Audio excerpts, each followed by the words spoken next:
Heading back to work after lunch. These are some of the road conditions. I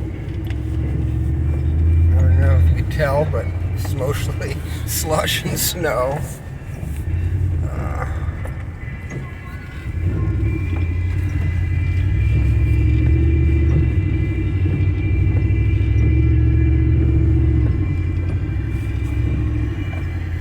These intersections are getting a little rough. Just another day in Fairbanks, Alaska.